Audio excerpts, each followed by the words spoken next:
Swear.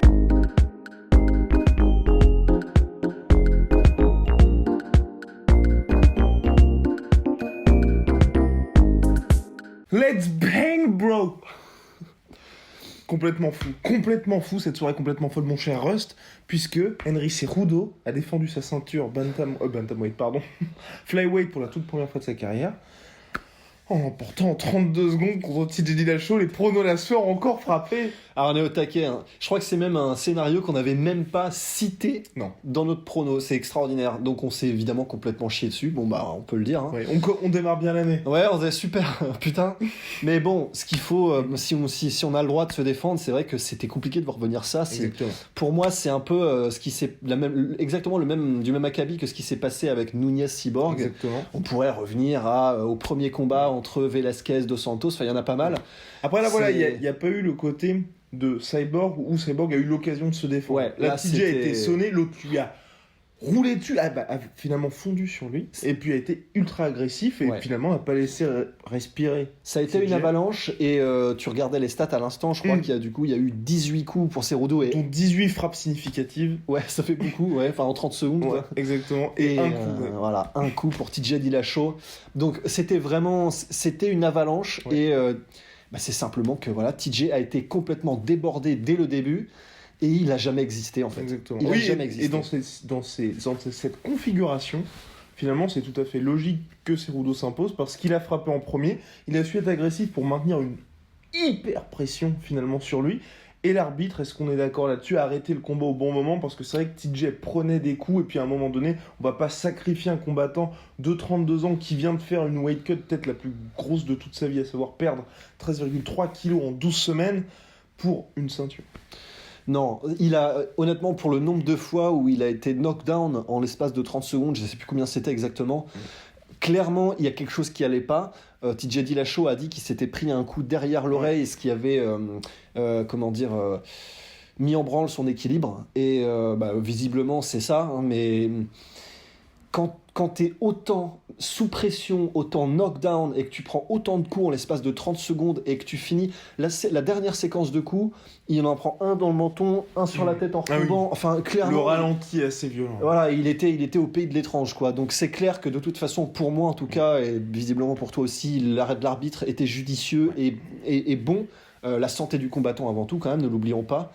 Donc Cejudo, bravo, on est complètement dans les choux sur nos pronos, et vraiment kudos à lui. On sait pas ce qu'il adviendra de la KT Flyweight, mais en tout cas, c'est vraiment... Elle est en sursis. Elle est en sursis, et c'est un bon gros hurrah. Peut-être l'ultime hurrah pour la KT, mais en tout cas, bravo à lui. Parce qu'il était donc outsider en étant champion, parce que TJ Dillashaw, avec son CV, arrivait justement favori. Donc là, Cejudo choque un peu la planète, et ensuite, donc après son combat, encore une fois, c'est conquérant, parce que c'est vrai que c'est lui qui était... à l'origine, TJ voulait aussi descendre, mais juste après l'avoir emporté contre Dimitrius, il avait dit « J'affronterai TJ Dillashaw avec plaisir », et là il a dit « Je t'accorde la revanche en bantamweight », donc vraisemblablement c'est ce qui devrait se passer, avec une catégorie flyweight qui fermera ses portes peut-être un petit peu moins brutalement que prévu, et Cejudo qui fera son prochain combat en bantam contre TJ. Mais avec ce qui s'est passé là, c'est intéressant. Je pense que ce sera complètement différent. Le combat sera différent, parce que de 1, TJ ne sera pas dans cet état de dès que je me prends un coup potentiellement, je tombe ou je suis sonné. Ouais. Mais c'est vrai que là, Cejudo fait peur, et puis mine de rien, avec cette victoire-là, on se dit, le mec est sérieux, quoi. Il est vraiment sérieux, donc en tout cas... Je sais pas si on peut effectivement, comme tu disais, tirer des conclusions d'une victoire aussi rapide, mais ce qui est clair, c'est qu'au niveau du palmarès, c'est une confirmation. Du coup, à voir comment effectivement il se débrouille, si jamais il monte pour combattre TJ chez lui, dans sa maison en bantamweight. Il y a des chances que ce soit effectivement très différent. C'est vrai qu'on ne sait pas à quel point le weight cut a affecté le menton de TJ. On a vu des combattants... celui qui me vient à l'esprit, c'est comment il s'appelle, Whittaker, le champion actuel middleweight, qui en welterweight était droppé beaucoup plus facilement. Donc effectivement, il y a et c'est pas le seul, il y a vraiment des histoires de quand tu te déshydrates pour faire un certain poids, même si tu le fais de façon professionnelle, ça joue Anthony un peu. Smith. Anthony Smith, carrément, ça joue sur tes capacités à encaisser. Donc, malgré ce total déraillement en termes de pronostic, je remettrais quand même TJ Dillashaw gagnant s'ils le refont en bantamweight. Mais donc voilà, on ne sait pas trop ce que nous réserve le futur pour les deux. Mais en tout cas... Félicitations à notre ami Cerudo. Et c'est vrai que voilà, par rapport à toutes les analyses qu'on avait fait précédemment, c'est vrai que sur un combat comme ça, en 32 secondes, il n'y a pas d'énormes enseignements finalement. Pas vraiment. Pas vraiment parce que TJ n'a pas eu vraiment encore le temps. Il n'a même pas eu le temps de commencer à faire un petit peu de footwork et commencer à attaquer vraiment et déposer un peu des pièges, commencer ses feintes, etc. Il n'a même pas eu le temps de faire ça, qu'il était déjà en train de survivre pour essayer de sauver sa peau. Donc c'est un peu frustrant. C'est vrai que c'était trop rapide pour qu'on ait vraiment vu le choc des compétences, le choc des skills, le choc des volontés, des cardio, de tout ce qu'on veut. Sur ce côté-là, c'est un peu frustrant parce que c'est un peu comme quand, je me souviens, j'avais regardé, et probablement toi aussi, le Conor McGregor contre José Aldo en direct. Exactement. Tu sens que ça rentre dans l'histoire, que c'est tellement rapide que forcément, il écrit l'histoire avec un grand H, mais c'est extrêmement frustrant d'un point de vue, si on est fan de ce sport, c'est parce qu'on a envie de voir des combattants au meilleur niveau qui nous offrent un spectacle et une science de ce qu'ils connaissent de leur métier. Et c'est vrai que quand c'est en 30 secondes comme ça, on l'a pas. Donc c'est un peu frustrant.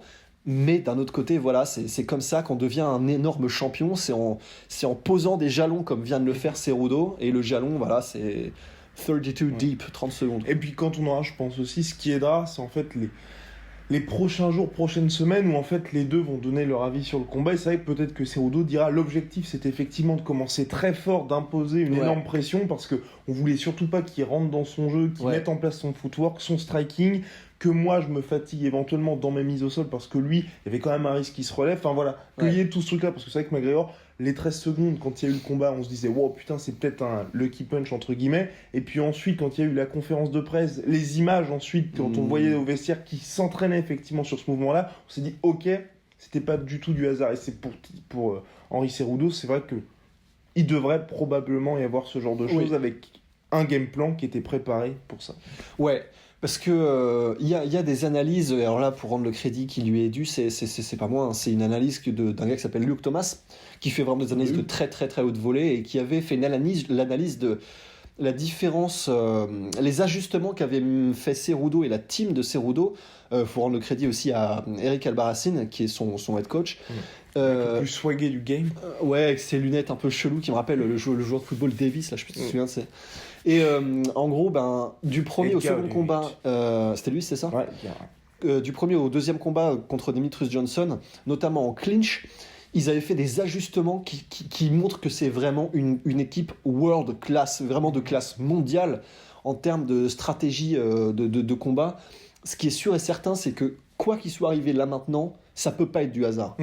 À ce niveau-là, et vu ce qu'ils ont montré, et vu ce qu'ils sont capables de faire, j'aurais du mal à croire que ce soit du hasard et que c'est ce qu'on découvre dans les prochaines semaines. Donc effectivement, à voir comment est-ce que la team de Cerudo va révéler un petit peu ce qui s'est passé de leur point de vue. Là, on a eu la réaction à chaud de TJ qui disait qu'il n'était pas battu, que ça avait été arrêté un peu tôt, qu'il était conscient, etc. Mais qui a d'ailleurs engueulé l'arbitre. Qui a engueulé l'arbitre, mais voilà, après c'est compliqué. C'est quand on est autant à chaud... on peut pas avoir une analyse de la part de TJ qui soit rationnelle et qui soit complètement lucide quand on vient de se prendre ce qui s'est pris en fait. Surtout de toute façon les combattants dans la majorité des cas, quand c'est pas une soumission et que tu tapes ou que t'es pas KO, il fallait pas arrêter le combat. Ouais, voilà, la majorité du temps, ils ont une fierté, d'autant plus les combattants ont une fierté et les champions en ont une encore plus grande. Donc effectivement, voilà, il faudra voir comment ça déroule sur les prochaines semaines. Et donc là, Cerudo qui s'est offert en 6 mois Demetrius Johnson, TJ Dillashaw. Mine de rien, monsieur commence à grappiller, quoi. Il vient de faire tomber le plus grand flyweight de l'histoire. Voilà. Il vient de faire tomber probablement le plus grand bantamweight de l'histoire en l'espace de 6 mois. Enfin, là, c'est quand même... Il commence à... son nom, il le dépoussière en haut du Panthéon, quoi. C'est très solide, surtout qu'en plus, on parlait précédemment de ces problèmes de weight cutting. Là, pour le coup, en bantamweight, il peut se dire, ça pourrait être intéressant d'avoir ma petite maisonnette dans cette catégorie-là, et puis, pourquoi pas d'avoir un bon run. il pourrait, mais je garde un peu de réserve. Parce que pour moi, là, il a eu des problèmes avec son wake-up précédemment, mais pour moi, là, c'est le meilleur, même en termes de physique, on le voit, clairement. C'est le meilleur qu'il n'ait jamais... Il n'a jamais, paru aussi en forme et aussi optimal dans sa condition. Nous, on voit que là, que tout vraiment est au point. Exactement. Et ça se sent et ça se voit, même dans l'esprit qu'il avait pendant cette semaine, dans la forme qu'il avait au niveau des photos qu'il postait, des workouts, etc. On sentait que c'était pas le même. C'est pas le même Cerudo qui a eu des problèmes de wake-up précédemment, etc. Donc, ce serait presque frustrant, en fait, pour moi, qu'il monte maintenant, alors qu'il a vraiment trouvé son rythme de croisière et son rythme de progression en croisière en flyweight. Donc ça fait plaisir pour Cerudo. Bravo The Messenger. Et maintenant peut-être, allez, petit point sur Donald Cowboy Cerrone qui s'est imposé contre Alex Hernandez. On voulait voir cette victoire de Cerrone qui a été finalement... pas impeccable, mais presque. Pas impeccable, exactement, mais presque. Et qui prend sa revanche sur un jeune Hernandez qui était pas loin, complètement dans l'irrespect lors des jours qui ont précédé le combat, et là qui est renvoyé finalement à ses études. Le petit Hernandez, donc qui s'incline au 3e round après un head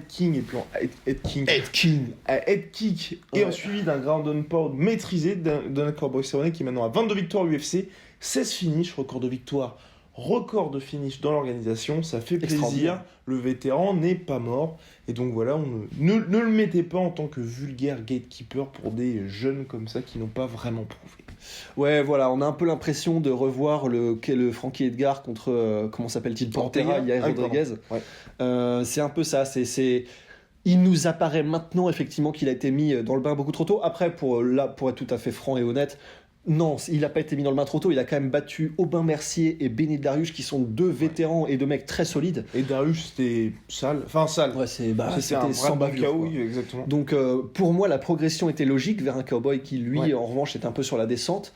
Mais c'est juste que voilà, le match-up était bon. C'est juste que il y avait un écart de division pour l'instant, quoi. Comment dire, Cowboy a pris le rythme, trouvé la distance, et petit à petit, ça devenait finalement...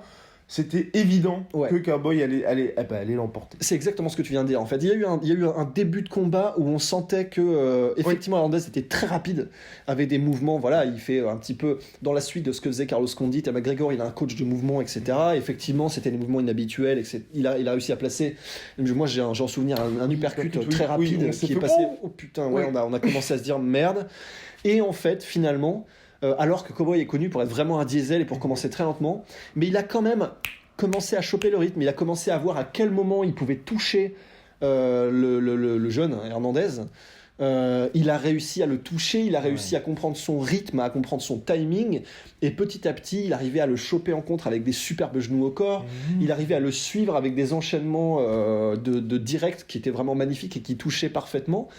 Donc un bon cow-boy et ça fait vraiment plaisir de le voir en plus décrocher. Là c'est du domaine vraiment ça fait plaisir, c'est un hommage, mais pour la première sur ESPN, il était en plus c'était le prime time pour ESPN+, parce que c'était le combat principal. C'était même pas sur ESPN+. C'était sur ESPN normal tout court. Voilà. Main event, des prelims. Ça fait plaisir, la foule était contente, le public était ravi, et puis il y a aussi ce côté head kick spectaculaire. C'est quoi les deux premiers ont été bloqués, c'est le troisième qui a été fatal. Ah ouais, puis le head kick, vraiment, c'est ce qu'on se disait, c'était un peu des réminiscences de Crocop, Mark Hunt, tu vois, ces gens, la tête va dans un sens, le high kick dans l'autre, donc obligatoirement moins par moins. Une rencontre douce. Donc voilà, Cowboy, ensuite qui a call out Conor McGregor. Et Conor McGregor qui a répondu. Eh oui, ladies and gentlemen, nous vivons dans un monde exceptionnel, puisque McGregor regardait le combat et puis donc a sorti en fait son portable et a dit ok, super, avec ce genre de combat, moi je t'affronterai. Ouais. Bon, est-ce que c'est un combat que t'as envie de voir? Oui, complètement, parce que ça ferait du sens. Ça fait longtemps qu'il se tourne autour, un petit peu, depuis cette fameuse conférence de presse avec Who the fuck is that guy qui était paru, un peu, qui était sorti et devenu légendaire à ce moment-là. Ça fait un moment qu'il se tourne autour, donc les fans, c'est même plus qu'ils sont familiers de Conor, c'est que Conor est le MMA. Donc, un certain façon, Conor McGregor, petit Irlandais. Mais Cerrone, qui n'est pas aussi mainstream que Conor, est malgré tout dans le cœur des fans tous ceux qui connaissent un petit peu le MMA connaissent Cowboy Cerrone. Ouais. Donc obligatoirement, en plus, stylistiquement, ce serait un combat intéressant Tout à fait. avec un Cowboy Cerrone qui est extrêmement expérimenté en striking. Ouais. Je serais étonné que ça aille au sol si le combat a lieu. Ouais. Si ça va au sol, ce sera probablement de la volonté de Cowboy. Mais en tout cas, ce serait un beau combat. Ce sera un combat entre deux combattants extrêmement talentueux, expérimentés et compétents. Donc j'ai envie de le voir. Toi, tu avais l'air de dire que tu croyais pas vraiment au fait que ça allait se faire. Sportivement, parce que on en parlait précédemment.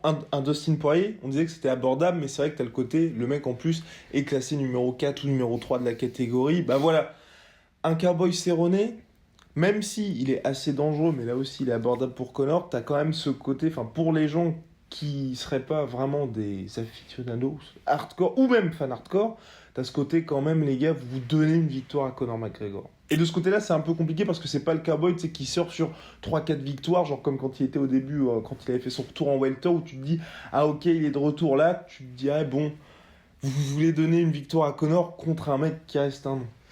Ouais, voilà. Après, dans l'état dans lequel est le MMA actuellement, Oui. et vu ce qu'en fait l'UFC, c'est possible et rien n'est à acheter par la fenêtre en termes de possibilités. Mais voilà, ce serait mieux si Conor, effectivement, veut retrouver le titre, qu'il combatte plutôt Dustin. Mais en tout cas, voilà, s'il combattait Cowboy, il y aurait un bon build-up, ce serait un combat sympa, ce serait un combat que les fans seraient heureux de voir. Ce serait un combat qui, en plus, pour Cowboy, alors là, par contre, c'est Bring out the red panties. rincé à vie. Donc Ouais, là, son ranch, il peut tripler les hectares. Ouais. Donc ouais, ce serait super. Et puis voilà. Et pour conclure finalement, parce qu'on n'a pas fait ça, quel prochain combat tu aimerais donc pour Henry Cejudo? Ce que j'aimerais, c'est juste qu'ils défendent au moins une fois pour cimenter définitivement. J'aimerais bien qu'ils défendent encore sa ceinture contre le top flyweight, que ce soit Joe Benavidez ou je sais pas qui. J'aimerais juste ça. Et après, une fois que c'est fait, pour que personne ne puisse rien dire, là, il remonte à ses affaires, à ses emplettes en bantamweight. Mais j'aimerais bien juste une toute petite défense en flyweight. Juste histoire de battre le number one, le contender numéro 1, après avoir battu le champion et après avoir battu le champion de la catégorie au-dessus. Ouais. Pour moi, là, ce serait le triangle parfait, quoi. Oh, le triangle parfait. Pour moi, perso, je pense qu'il a tout prouvé en flyweight. Il faudrait, tu vois, un retour de Demetrius Johnson pour qu'il y ait un combat qui fasse sens, parce que je le vois vraiment au-dessus de tout le monde. Cela dit, t'as raison. En fait, il a déjà battu Benavidez. Voilà. Non, il avait perdu, mais tu sais, il avait gagné. Pour beaucoup, il avait gagné, mais il avait perdu d'un poil de cul, d'une split decision. Ok. Ah ouais. Bon, bah à la limite, dans ce cas-là, ça Voilà. ferait sens. Ouais. Ouais, mais pareil, c'est pas un combat qui exciterait de. Non, c'est le plus problème. que ça. C'est le problème, c'est que là, il faut battre. le Après, fer quand oui, il est c'est chaud, ça, quoi. exactement. Une fois que t'as battu Demetrius Johnson, TJ Dillashaw, tu peux pas retomber un combat contre Benavidez. Parce que Non, c'est clairement, vrai. Non, en plus, c'est ce que l'UFC voudrait, dans le sens, ce genre de combat, tu le mets même pas, ou presque en main event d'un Fight Night. Et c'est le problème, et c'est là où l'UFC va avoir vraiment, ils vont devoir se couper les cheveux en quatre, c'est que même si Cejudo a gagné, et donc d'aucuns pourraient dire qu'il a régénérer un peu la catégorie flyweight. C'est vrai que d'un autre côté, quand on dit ce qu'on vient de dire, et ce qui est objectif, je pense, qui est que là, si on refait une défense en flyweight, ça n'intéresse personne, ça en dit long. Et ça en dit long sur le fait que, effectivement, quel est l'intérêt dans ce cas? Si on commence comme ça, quel est l'intérêt de garder la catégorie? C'est une ça question... refait un Demetrius Johnson, en fait. Encore un gars qui porte la catégorie. Mais après, l'avantage, c'est que, en comparaison avec Demetrius Johnson, et c'est ce que j'aime avec Cejudo, c'est qu'il y a le côté panache du gars qui accueille, qui veut le combat contre TJ Dillashaw. Ah oui, c'est vrai, parce que on peut en profiter pour faire cette parenthèse. Beaucoup avaient mis en commentaire pourquoi est-ce que c'est pas Demetrius Johnson qui affronte TJ Dillashaw. Et parce que l'UFC voulait faire ce combat déjà depuis un moment. TJ Dillashaw avait refusé de monter et avait aussi refusé d'accueillir TJ Dillashaw en flyweight. Pourquoi? Parce qu'il avait dit il a jamais combattu en flyweight, on sait pas ce qui va se passer, est-ce qu'il va faire le poids, et aussi, souviens-toi, il voulait $1 million pour faire ce combat-là. C'est le problème. C'est le problème de ceux qui veulent la charrue avant les bœufs, et un peu, pour moi, c'est le même délire que Colby Covington, qui refuse d'affronter Woodley sous certaines conditions parce qu'il veut plus d'argent. Pour moi, c'est un truc que je comprends pas, c'est dans le sens, attends, donc ce que tu veux, c'est être champion, et après, une fois que t'es champion, tu poses tes conditions. Ouais, tout à fait. Là, il était déjà champion, Demetrius Johnson, mais à un moment donné, si tu veux $1 million... Et si tu t'es dans une situation où tes combats n'intéressent personne. Voilà, donc si tu veux accrocher $1 million, ou en tout cas avoir un peu de levier, commence d'abord par exciter les fans et ensuite, une fois que tu as un peu de poids dans la balance, eh ben, tu fais levier. Mais voilà, c'est quelque chose que j'avais pas compris non plus, le coup du je veux $1 million, mais par contre, je refuse de monter ou d'affronter TJ qui descendrait. C'est quelque chose que j'ai jamais compris. Probablement que maintenant, peut-être qu'ils s'en mordent les doigts quand ils voient à quel point TJ était accessible visiblement en flyweight. Donc voilà, effectivement.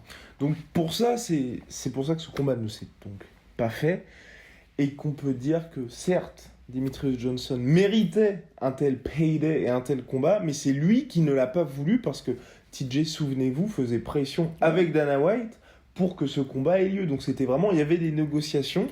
Tout le monde le voulait, sauf Demetrious Johnson. Et donc à la fin, Demetrious Johnson, c'est pour ça aussi qu'on avait dit qu'il a été en quelque sorte puni par Henry Cejudo parce qu'il a privilégié la facilité, à savoir le combat contre le challenger qu'il avait déjà battu 2 ans auparavant de manière extrêmement convaincante.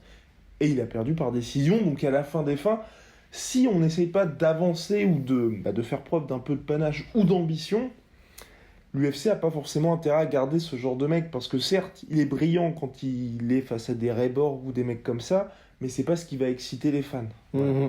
C'est une leçon de vie ce que tu viens de dire. Ouais, il faut du panache et il faut avancer, sinon quand on n'avance pas, on recule. Ou alors on reste statique, donc ça marche pas trop.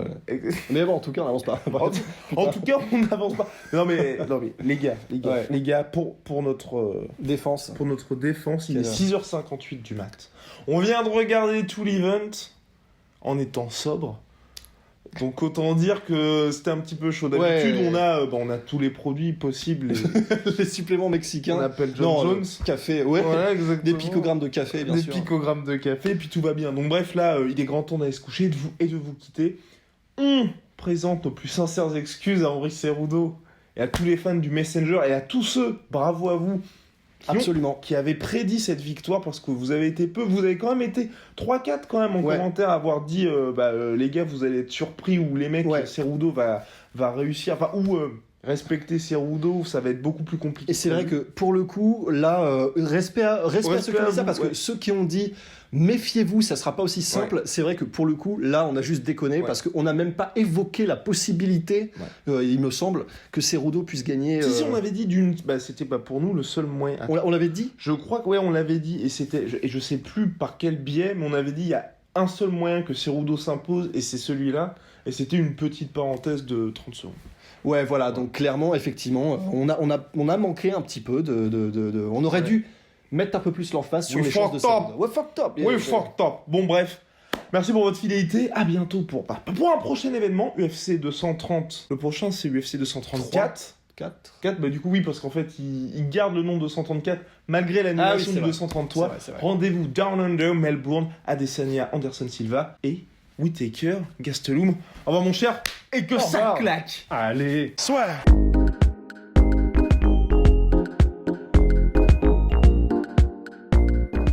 On reste en direct là. On reste en direct. Qu'est-ce que je peux vous raconter de beau, moi ? Déjà, je prends une position un peu à la Marlon Brando là, donc c'est stylé.